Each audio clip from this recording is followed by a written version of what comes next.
Yang berikut kita pelajari itu soal arsitektur infrastruktur ya, pendukung e-bisnis ya. Jadi kalau Anda ingat yang kemarin ya, kita mendekati e-bisnis itu dari sisi back office dan front office ya.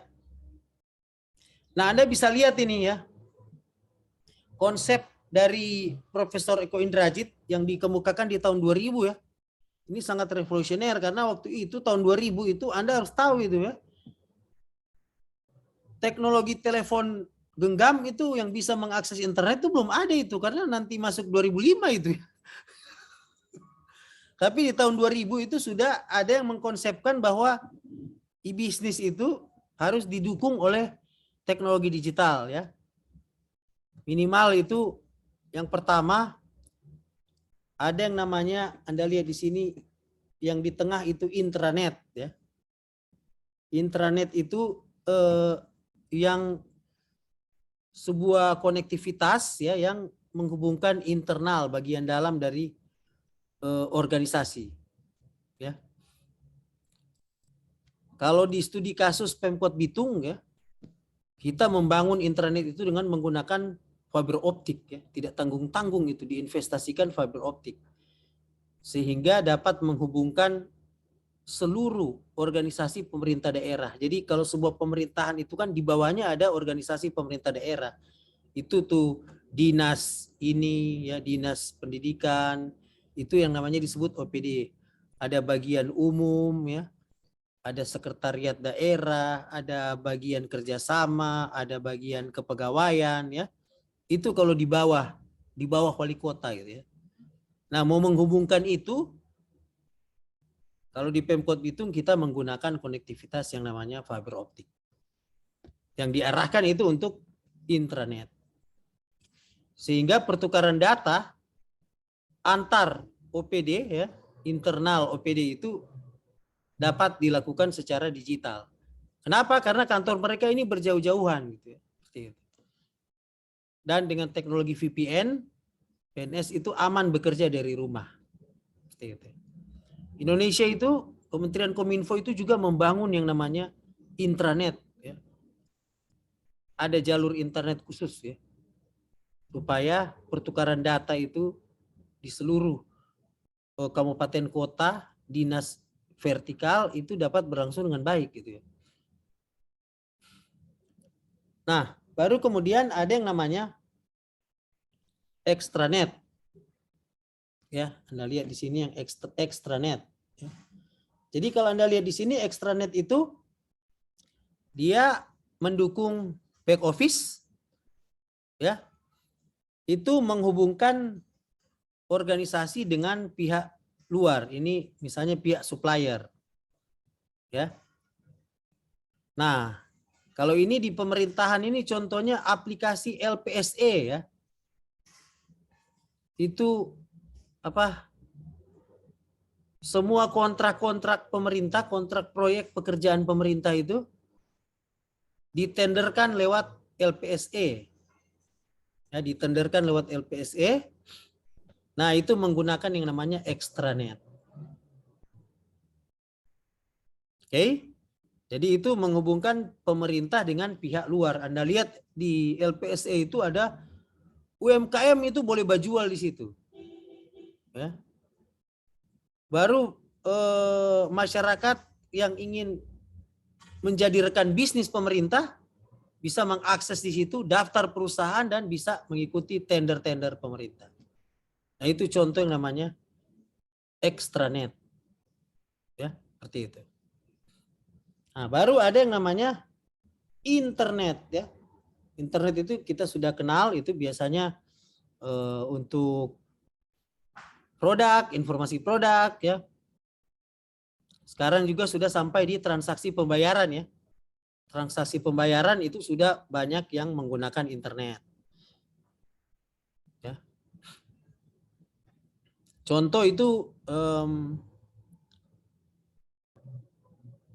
link aja ya.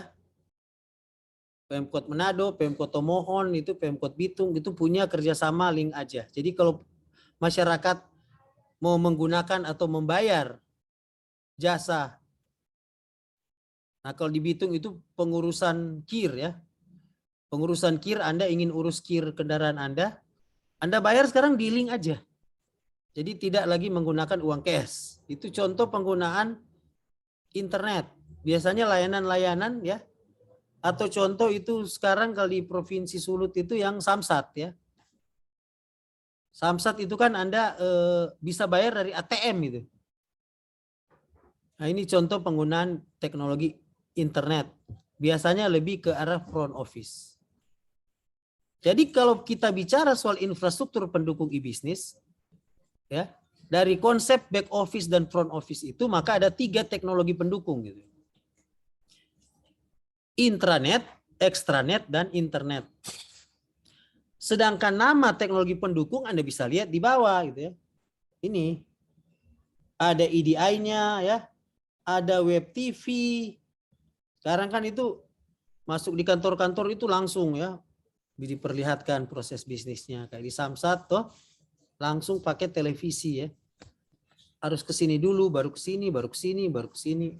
Ini hanya bicara soal contoh teknologinya ya. Virtual banking ya, electronic to purse, mobile computing ya, pakai teknologi mobile ya. Seperti itu. Nah, itu banyak mahasiswa yang terperangkap di situ ya.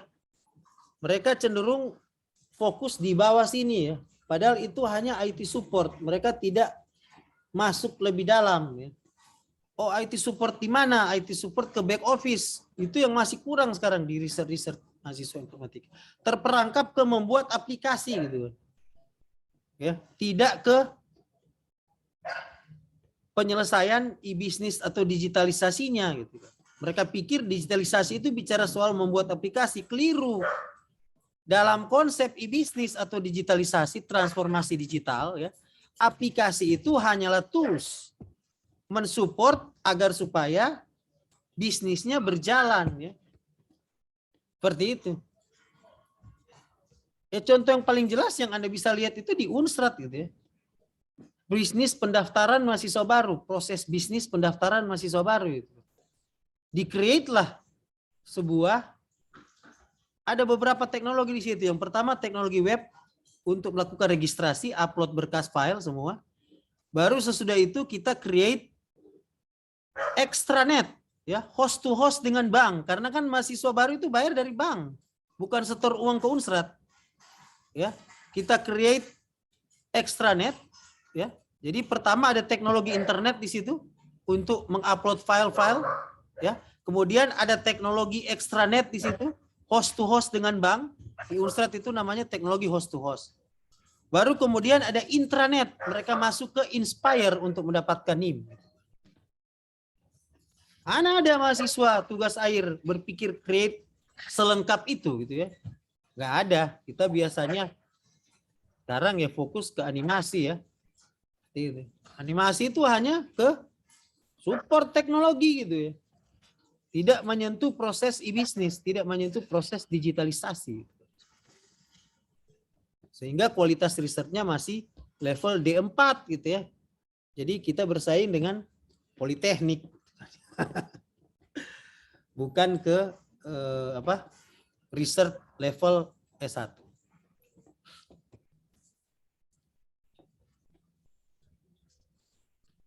Saya kira itu aja ya kalau kita bicara soal teknologi pendukung infrastruktur pendukung e-bisnis.